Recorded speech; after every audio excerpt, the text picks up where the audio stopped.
Welcome back to We Come From The Future, a podcast about people from the future.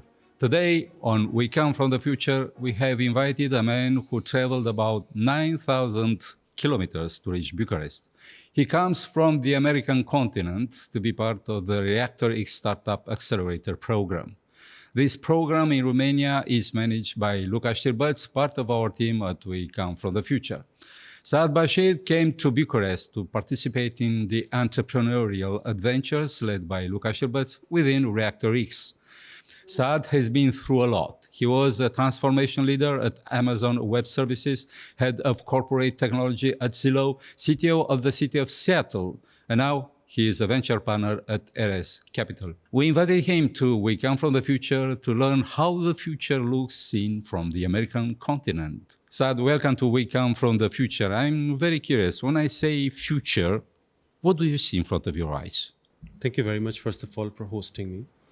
And, it's such a subjective question, but when I think about the future, I think about, a lot of entrepreneurism. I think about a lot of flexibility. I think about, work-life balance. I think about how everybody is able to live the life that they want to live versus be a follower in a big company. So, for me, the future is already here. I myself have been sort of trying to live that future, which is, pursue my dreams, be as independent, as flexible as possible, be a global citizen. You mentioned that I come from America, but I also spend time in Colombia, in Toronto. I do projects in the Middle East and Europe. So I already feel like, that I am slowly being part of that future that I hope everybody gets to experience. I also always thought that the people that are connected to technology in a way or another, they are positioned in a way in the future compared to the others that are not connected to the technology. But I also strongly believe that those who reached already the future connected to the technology, they also have the mission to bring there the others. You came to Romania, you traveled many thousands of kilometers to reach Bucharest. What do you do here? So here in Bucharest, so for the longest time, I had wanted to come and experience Eastern Europe. And so I was looking for opportunities of talking to people and working over here. So when I got in touch with Luca from Reactor X, and there was an opportunity to come and meet with the startups that are going through the accelerator, be able to share some of my learnings with them, as well as share some of my learnings with the students at the Entrepreneurship Academy. I took that opportunity. As soon as Luca said, this could be a good idea, I jumped on it. I changed some of my schedule to be here, and then I've only been here for 3 days, but I've already been so impressed with what I have seen. What did impress you here? I mean, you are coming from the American continent. There's a future there. I'd say that I probably represent people who have a lot of bias in their mind, that, the only innovation that is happening is in San Francisco. And when I went first time to Colombia, I got a reality check that there is so many smart people doing some really cool, innovative tech startups, but nobody knows about them. So I came with a very open mind. I was hoping that I would be impressed with what I would see here in Bucharest. And so far, I've met with, young people who are not satisfied with just having a job. The people that I met this morning, they have really grand ideas of being the next big thing, creating that next big product. And they're not feeling that they are restricted because they're in Romania, because they are thinking very globally. Some of them actually have not even left Romania, even once. But the way they are talking and the way their ambitions are, I could compare them with anybody else in San Francisco, for example, in terms of how they think, how young people are thinking about the tech startup business. So I've been impressed with the ambition, with the think big type of an approach that people have, and they have been asking some really smart questions. So overall, the experience has been very positive. In a way, our mind is a bit biased. I mean, we have kind of a sort of a cliches in our mind about a country or another one. You mentioned Colombia. When you say Colombia, first image I had Of drugs. was drug dealers and so on. Yes. When you say Romania, maybe in the United States, most of the people will think about Dracula because it's maybe the only thing they heard about this country.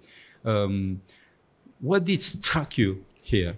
The funny thing is, one of my best friend is from Bucharest. She now lives in Canada. And so when I messaged her, I said, you never told me that Bucharest is like a tech capital. There's so much going on. She said, are you sure you're in the right city?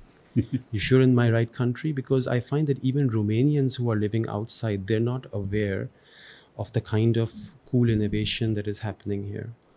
So I think I would be able to compare, people are looking to build businesses, they're looking to raise money, they're looking to go global with their product and services. So that mindset is the same that I'm finding in Colombia. It's the same that, we think about when we think about Silicon Valley.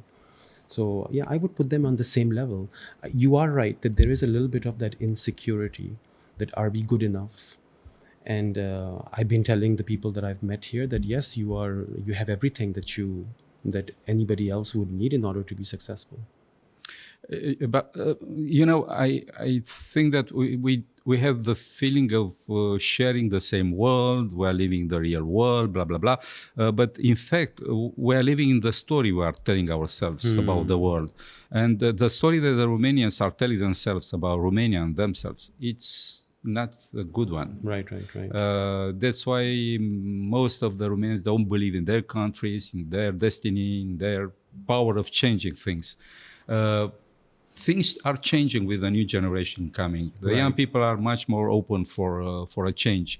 What would you tell to the young Romanians that you will work with them these days, in Reactor X? What would you tell these people? I would tell them what I said to myself about 20 years ago. 20 years ago, I was very insecure. I thought I couldn't speak English the way Americans speak English. I thought that maybe, I don't look the same way as some of the successful people here. So the thing that I said to myself was that the biggest victory, Plato once said, the biggest victory is to conquer self. We create a lot of ideas in our own mind that stop us from getting to our full potential. So I think it's a very simple message. That that inside voice that is telling you that you're not good enough, that because of your language or your communication or maybe your background or maybe you don't have the same Harvard education, all of those are inside voices that you should ignore as much as possible, and instead focus on the ambition, the creative mindset that each one of you have. So that's the message that I have been sharing with them. I was listening to you. I remember a party that I had in Paris, in France. When I was in France, I was coming from ex-communist Romania. Right. I mean, with all the past behind me and so on. I just arrived in Paris to make some studies there, and then I was shocked about the difference between the West and my country at that time, 30 years ago. I had a lot of complexes compared to the French people. I felt myself like being a little guy, very shy. I will never succeed to have their life and so on. And one day, an evening, I went to a party with some French people, and there was an American there. And the American guy was not a very sophisticated guy. A simple guy, but he was treating the French people equally. I mean, he had no problem. And then I realized that this is it. I mean, why do I feel like I'm feeling? Because I'm like him. I'm even better than him. And I realized that everything is happening in our head. Yeah. And one thing I'll share is that there's an opportunity that I feel people, startups in Bucharest are maybe not taking advantage of. And I would say the same thing about the startups in Colombia, which is that everybody in their mind, they're saying that once we reach Silicon Valley, that is the bridge that we have to cross. And I would encourage them that nothing should stop you from building partnerships with other like-minded people in other countries that are like Romania, that are still sort of going through that transition. And I think that mindset seems to be missing. And to me, that's an opportunity for Romanian startups to work with startups in the Middle East and Asia. And not everybody has to be successful only when they go to, the US or San Francisco. So there is that mindset right now. Everybody wants to go to the US because that is their check mark that once we are there, we're going to be successful. So I think, there's another way to do that as well.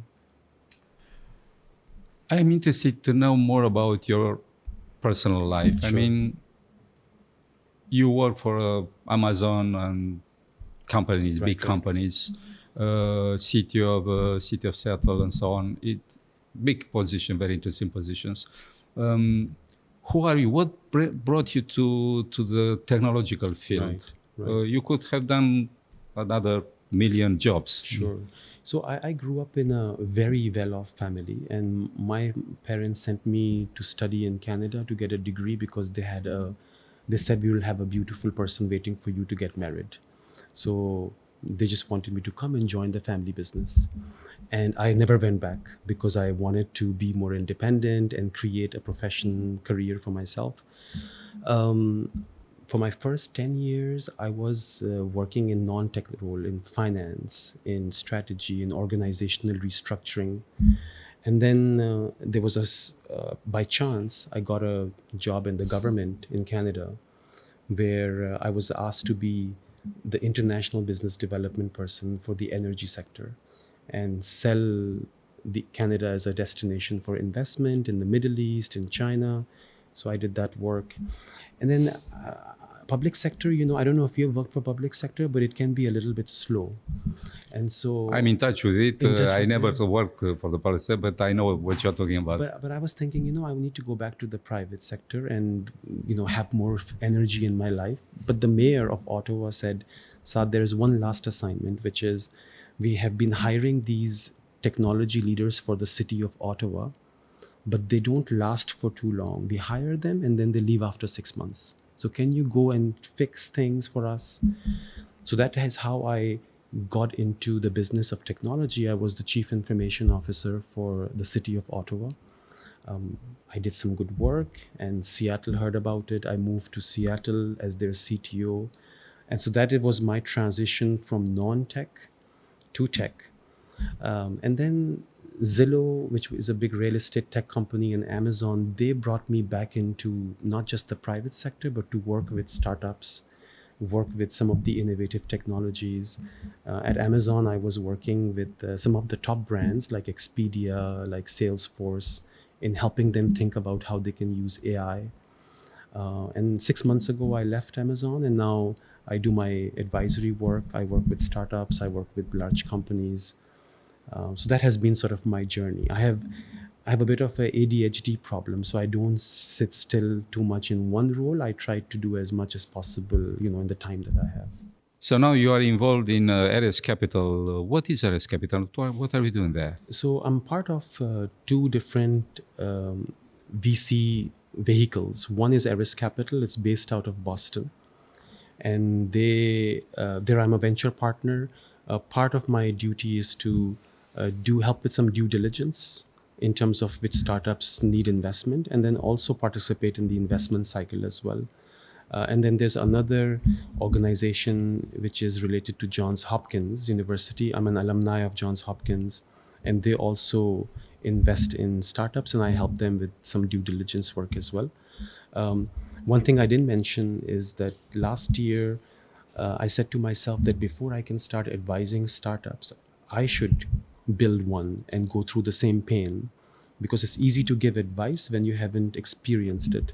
So I went through that same cycle of talking to so many VCs, getting rejected, finally getting some money, $500,000 with another co-founder, building something didn't work out. But I went through all of the phases so that I could appreciate what does it take for a startup to go through the journey. So you have it. You have the experience in your blood. I mean, and it's not easy. I think it's so easy to criticize startups and to give them some free advice, but all the ones that I've met this week, it's a very tough process because there's an opportunity cost. The same kids can go work for a company and get a paycheck. They're very smart, but they're making a very conscious decision that they're going to try to build something from scratch, and building something from scratch, like probably what you went through with this. Exactly. Studio. A year ago, we just started this looks so project. simple We had no now. money. We just Right. had an idea. People who believed in this idea, and they put everything in order to make it possible. Right. It was very painful. It still is very painful because we work like crazy people. Right. We made a lot of mistakes, course. but we built something that count. Now. And the people who are funding the accelerator, Smock Ventures, like one of the things that they are doing is they're funding the person, not the idea as much, because to go through the process, it takes a certain type of guts and resilience and courage.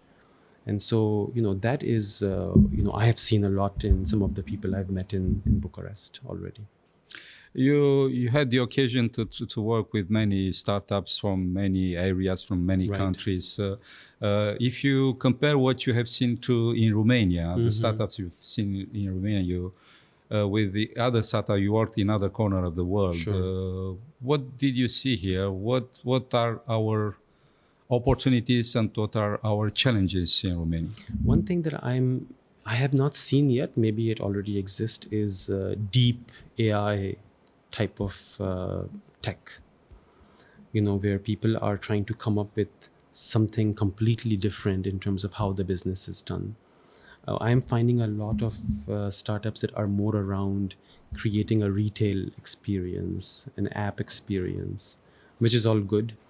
But I think it would be nice to see some startups who are challenging the science behind how some of the things work and coming up with an invention and IP that they can export to the rest of the world. So I haven't seen that. I'm also finding that startups in the US are very spoiled. They want a lot of money in order to do what they have to do. Here I'm finding, which is a good thing, is that people are scrappy. They just want a little bit of push and they will be able to do so much more. So I think $1 invested in Bucharest goes much farther than same dollar in US or Canada. Great. This is good news. Now, if we compare the European environment, business environment and startup environment with the American one, with the one in Asia, how do you see this? Because it's not the same world. No, it's not. So in terms of the investment environment, if you're talking about, I find the decision making is much, much faster in North America, especially in the US. I think that's one of the big differences. People, they encourage you to take a lot of risks, even if there's a high chance for failure. Time is like very precious. So people don't want to waste any time. They want to fund, they want to do the experiment, they want to move forward after what they learn. I think here I'm finding people are a little bit cautious, because maybe they feel that maybe this is the one opportunity that they will get, and if they fail, nobody will take them seriously. In the US, you fail a few times and it doesn't matter. So it's almost expected that you're going to fail when you start something new multiple times. Yes, unfortunately here in Eastern Europe especially, the failure is punished. Right, it's a cultural thing. Exactly. So there is a fear of trying new things, Right. the fear of failing, we are a bit stuck in this kind of behavior, Right. which doesn't help the business. But in the same time, we have these young people who start to believe in themselves. Right, and Compared to my generation, the young people I see, it's another world. day and night difference. But one thing that really helps, that I find US does really well, a little bit in Canada, they celebrate successes. So if you have someone who has been successful, my recommendation to those people are you put that person on a pedestal. And I think you're doing something like that with the Romanian people, is even if the success is small, you put a spotlight on it, because young people, they need somebody to follow. They need some sort of an inspiring story. So I think that really is important, is don't wait for like a huge success. Celebrate everything that's happening in the tech scene. Yeah, this is very interesting because I remember the time I spent in France. It's not like that. I mean, in France, if you earn some money, it's okay. But if you are a big success story, you have a problem because they will point to you saying, "These guys, you have made a lot of money. Something is wrong. Something is wrong. Right. It's not. It doesn't work Right. like that." While in America, we see that, as you say, earning money, being rich, doing things, it's Being celebrated. successful is celebrated, right? Yeah. Exactly. So Yeah. I would say that is a good culture to create, and it feels like your podcast and other people like this are already doing it. How do you project yourself with all your experiences in the future? The future is accelerating all the time, every day almost, Right. because we will go to bed tonight, tomorrow in the morning we'll find another discovery, another application, another AI, and so on. It's going very fast, so fast that I have the feeling that we don't have the mental capacity of integrating the Right. technologies. So how to deal with all this? I'd say one thing is that believe that everything is possible. So if you have an idea in your mind, if there's somebody says to you like a science fiction story, if somebody can imagine it, I think it's possible in the future. Like myself, when I think about it, I think about being very productive. I think with all of this tech that's happening, I'm spending fewer hours per day working. I'm making more money than I used to. And I have more time to do things that are outside work. To me, that is beautiful. So that is the kind of future that I want to continue, which is you become more productive, you work on things that you're passionate about, and you find so much time for other creative outlets. I'm also finding that with tech now, of course, it's possible to live anywhere and work for anywhere. And I would encourage, people in Bucharest. In fact, at the academy this morning, I was asking them where they're planning to be in the summer, and everybody was going to some other location outside Romania to experience for 2 months or for a month. I think that's a great idea. The more you can travel and work with other people from other cultures, the more you learn. So I see that more for my own self as well. That is the kind of life I'm hoping for.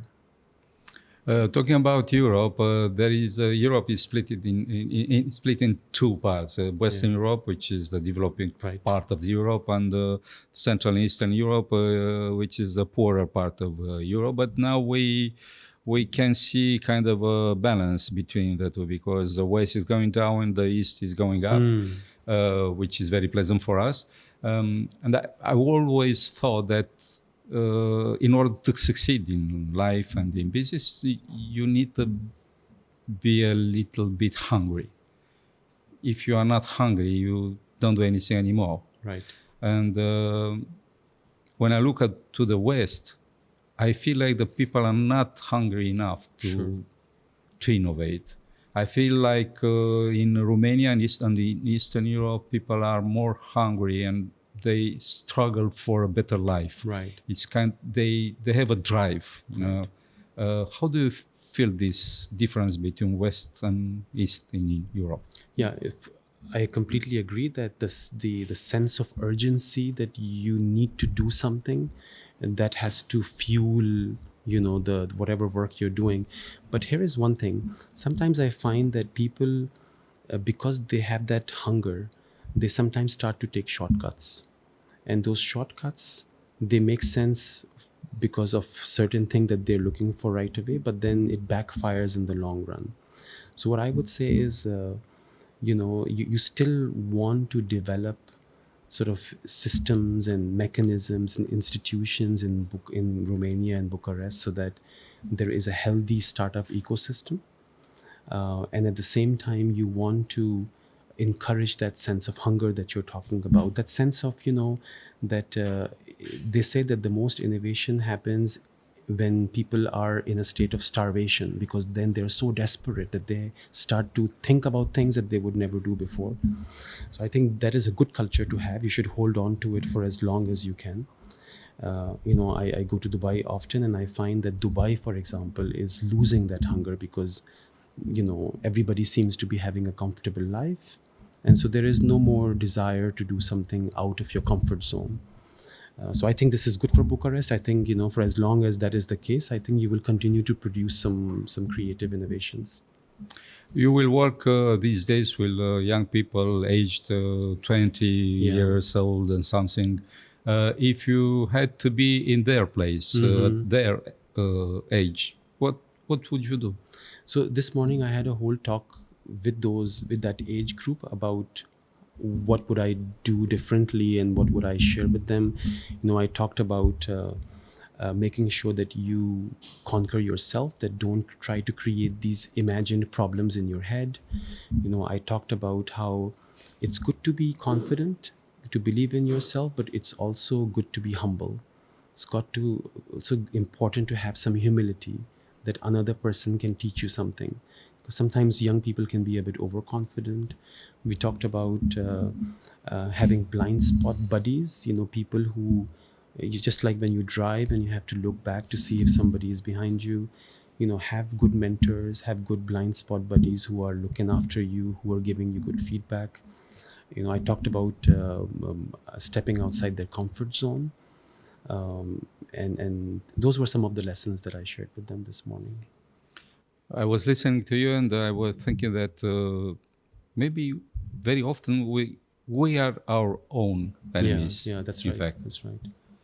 Because we have anything we need to build something today with the tools we have from the technological field and so on. But very often we are stuck in this kind of idea that we are not able to do it. Sure.